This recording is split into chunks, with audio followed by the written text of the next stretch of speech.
आदाब, मैं मुमताज आलम रेज से बात करूंगा मध्य प्रदेश भाजपा के। जी हां, भाजपा सरकार ने अब एक काम किया है और वो काम ये है कि सुदामा के तौर पर एक आदिवासी के पैर धोए और पैर धोने के बाद पानी को मत्थे पे लगाया। जी हां, ये मध्य प्रदेश से तस्वीर आई। ये मध्य प्रदेश के जो मुख्यमंत्री हैं शिवराज सिंह चौहान, उनकी एक तस्वीर है। ऐसा क्यों शिवराज कर रहे हैं? यही नहीं बल्कि थोड़ी देर बाद वो उसी शख्स के साथ जिसको सुदामा कहकर बुलाया, एक और वीडियो सामने आता है और फिर वो साथ में खाना खा रहे हैं और खाना खाते हुए कह रहे हैं कि मुझे बहुत दुख हुआ ये जो आपके साथ हुआ है। ये क्या हुआ था मैं अब ये बताता हूं और क्यों ऐसा शिवराज सिंह चौहान ने किया और उस पर कांग्रेस का क्या रद्देअमल है, इस पर भी हम बात करेंगे। और फिर हम ये भी सवाल उठाएंगे कि क्या ये रवैया सबके साथ या फिर कोई प्रेशर था या फिर चुनाव आने वाला है, चुनाव का असर था क्या?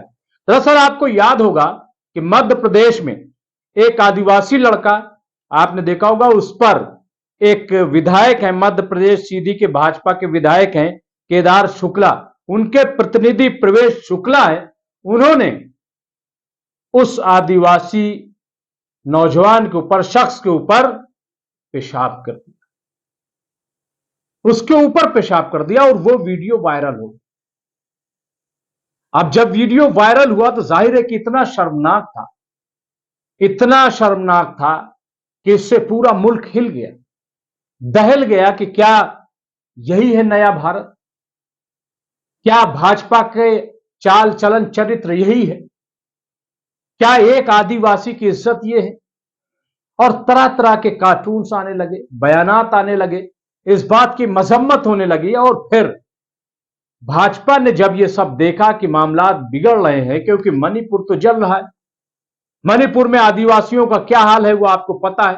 दूसरी तरफ यूसीसी का सुनने के बाद नॉर्थ ईस्ट के और ज्यादा हालात खराब हो रहे हैं। और तीसरा ये कि राजस्थान हो या मध्य प्रदेश, इन तमाम जगहों पर आदिवासियों का बहुत अच्छा खासा वर्चस्व। ऐसे में ये जो तस्वीर उभरी, ये तो बिल्कुल बीजेपी को डुबोने वाली थी, राजस्थान में भी और मध्य प्रदेश में भी। नॉर्थ ईस्ट में क्या होगा वो अलग मसला, लेकिन फिलहाल जो है, ऐसे में न सिर्फ ये कि भाजपा जो है वो अपने इस लीडर के खिलाफ कार्रवाई करने पर मजबूर हुई, एनएसए तक लगाना पड़ गया और इसके बाद बुलडोजर भी चला।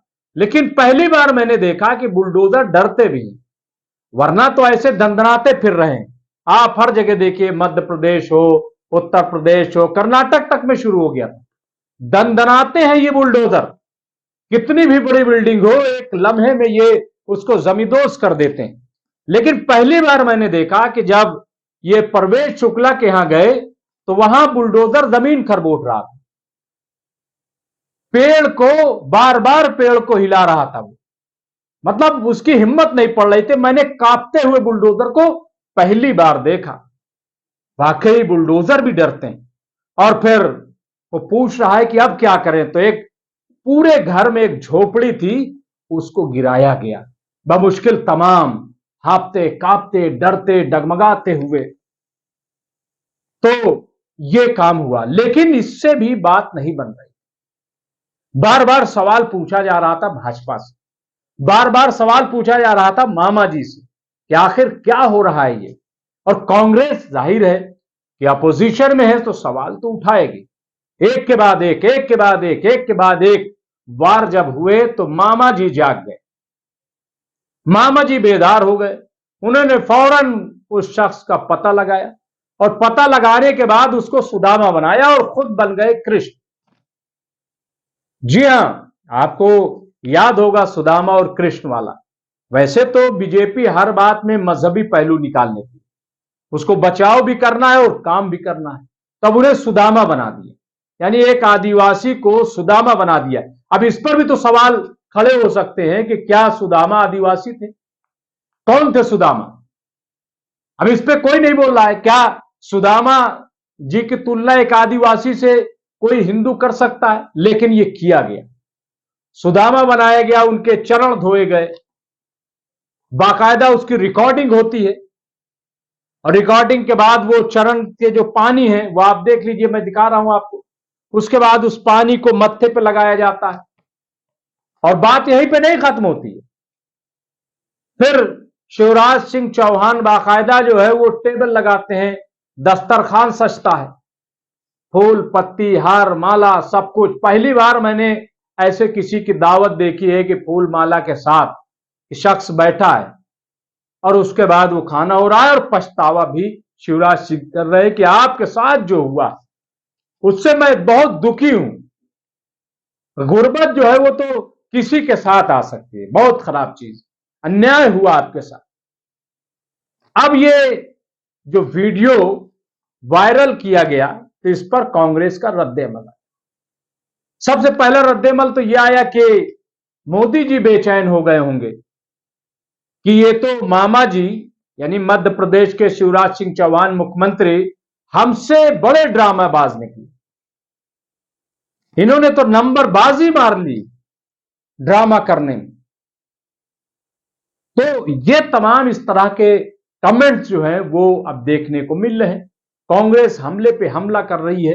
खैर, मैं ये कह रहा हूं कि शिवराज सिंह चौहान ने एक बड़ा दिल, एक बड़ी चीज पेश की, बहुत हिम्मत का काम किया। एक आदिवासी को बुलाया, वैसे तो आरएसएस की मुहिम है दलितों के यहां खाना खाना, लेकिन यह कि अपने यहां बुलाकर खाना खिलाने, ये बिल्कुल डिफरेंट। बहुत बड़ा काम शिवराज जी ने किया है, मुख्यमंत्री ने किया है। मैं समझता हूं कि यह काबिल तारीफ। लेकिन मैं अब एक सवाल करना चाहता हूं कि एक आदिवासी के साथ हो जाए और उस पर सवाल उठने लगे तो भाजपा तड़प जाती है, मुख्यमंत्री बेचैन हो जाते हैं, पूरी भाजपा जो है उसमें भगदड़ सी मच जाती है, क्योंकि आदिवासियों का मामला है, बड़ा वोट बैंक है, उसको अपने साथ लाना है। सवाल यह है कि यही सब कुछ जब मुसलमान के साथ होता है तब ये लोग क्यों चुप हो जाते हैं? जब तबरेज अंसारी को मारा जाता है, घसीटा जाता है, उसके जय श्री राम और जय बजरंगबली के नारे लगाए जाते हैं, और जो कसूरवार हैं जब वो जमानत पर आते हैं तो यही भाजपा के केंद्रीय मंत्री उनका स्वागत करते हैं। बिल्किस बानो का क्या कसूर है कि 11 मुजरिमीन को गुजरात की बीजेपी सरकार छोड़ देती है, रेपिस्टों को छोड़ दिया जाता है? यह कौन सा बराबरी का पहलू? यूसीसी की बात हो रही है, यूनिफॉर्म सिविल कोड, सबके लिए एक समान कानून। लेकिन यहां तो आप देखिए, इंसानियत की बुनियाद पे मैं बात कर रहा हूं, जब नासिर और जुनैद को जलाकर मार दिया जाता है तो अगर कोई आवाज उठाता है तो उल्टा उसके खिलाफ कार्रवाई की जाती है। ये कौन सी बराबरी, ये कौन सी नैतिकता है, ये कौन सा इंसाफ का पहलू है? क्या हिंदुस्तान के मुसलमान इस देश के शहरी नहीं? क्या भाजपा ये मान चुकी है कि ये सारे मुगल हैं, हिंदुस्तानी कोई नहीं है? और अगर हिंदुस्तानी मानती है तो फिर जिस तरीके से आदिवासी, मुझे रश्क आ रहा कि जिस तरीके से आदिवासी कि जिसके ऊपर पेशाब किया गया था उसको भुला करके उसके चरण धोए गए, उसको खाना खिलाया गया, उसकी इज्जत अफजाई की गई। सवाल यह है कि अगर मुसलमानों के साथ ये सब कुछ किया जाता है तब सरकारें कहां सो जाती हैं, तब मुख्यमंत्री जी कहां सो जाते हैं? क्या उनकी आओ भगत नहीं होनी चाहिए?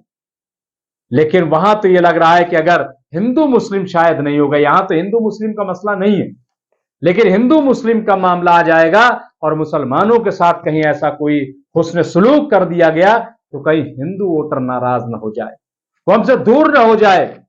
और आदिवासी के साथ अगर किया जाएगा तो जाहिर है कि ये एक अच्छी बात हो जाएगी, अच्छा लगेगा, क्योंकि ये हिंदू है, यही तो दिमाग में हो। तो ये सबका साथ वाली बात कहां, सबके विश्वास वाली बात कहां है, और सबके प्रयास वाली बात कहां है, मैं जानना चाहता हूं। और कांग्रेस जो बार बार ट्रोल कर रही है एक आदिवासी को लेकर के, कांग्रेस से भी पूछना चाहता हूं कि आप बताइए, आपकी हिमाचल प्रदेश में सरकार है, हिमाचल प्रदेश में खुल्लम खुल्ला मुसलमानों को धमकी दी जा रही है कि आप 30 दिन में हिमाचल प्रदेश देवभूमि छोड़ दो, वरना इसके बाद जो कुछ होगा उसके लिए जिम्मेदार आप हो। मैं जानना चाहता हूं कि हिमाचल प्रदेश में कांग्रेस की सरकार है, अब तक क्या एक्शन लिया गया? क्या उन लोगों को गिरफ्तार किया गया? क्या उन लोगों को जेल भेजने का काम किया गया? क्या उनके खिलाफ यूएपीए या एनएसए लगाया गया? और अगर नहीं लगाया गया तो क्यों? क्या कांग्रेस की नजर में भी मुसलमानों की कोई कीमत नहीं? क्या कांग्रेस भी जो है बीजेपी के नक्शे कदम पर ढर्रे पर चल गई? फिर ये मोहब्बत की दुकान क्या है? ये बड़े सवाल है। कांग्रेस से भी मेरा सवाल है कि जो लोग भी ऐसे हैं उनके खिलाफ कार्रवाई होनी चाहिए, तभी जो है आपकी कोई बात अच्छी लगेगी, भली लगेगी, लगेगा कि आप इंसाफ का मामला करने वाले। तो बहरहाल मैं समझता हूं कि ये जो तस्वीर सामने आई, इसको लोग बहुत बड़ा मजाक भी मानते हैं, बहुत बड़ा ड्रामा भी मानते हैं, और ये कह रहे हैं कि दरअसल वोट बैंक कहीं ना खिसक जाए आदिवासियों का राजस्थान और मध्य प्रदेश में, क्योंकि अभी चंद महीने बाद ही चुनाव होने वाले। इसी डर से ये पूरा ड्रामा किया गया, शूटिंग की गई। एक तरीके से ऐसा लग रहा है जैसे कोई फिल्म की शूटिंग हो, पूरी फिल्म की शूटिंग जैसे की गई थी, ये पूरी जो है तस्वीर तैयार की गई। बहरहाल मुझे नहीं पता है कि अभी इससे आदिवासियों पे क्या मैसेज जाएगा, क्या वो खुश हो जाएंगे, जबकि यूसीसी की तलवार लटकी हुई, जबकि मणिपुर चल रहा है, जबकि मिजोरम और दूसरे जगहों के हालात जो है वो अच्छे नहीं है। तो हमें देखना पड़ेगा कि क्या इसका कहीं कोई इंपैक्ट है, क्या इसका असर कुछ होगा, क्या ये तस्वीर जो है वो भाजपा को वोट दिला पाएगी, या फिर आदिवासियों में जो नाराजगी है बीजेपी को लेकर के वो कायम रहेगी। और फिर हम ये भी देखेंगे कि कांग्रेस की क्या सूरत है। कांग्रेस क्या सिर्फ जो है वो इन्हीं मसाइल को उठाएगी, या कभी मुसलमानों के सिलसिले में भी कोई दो बात कहेगी, ये हम देखेंगे। बहुत बहुत शुक्रिया।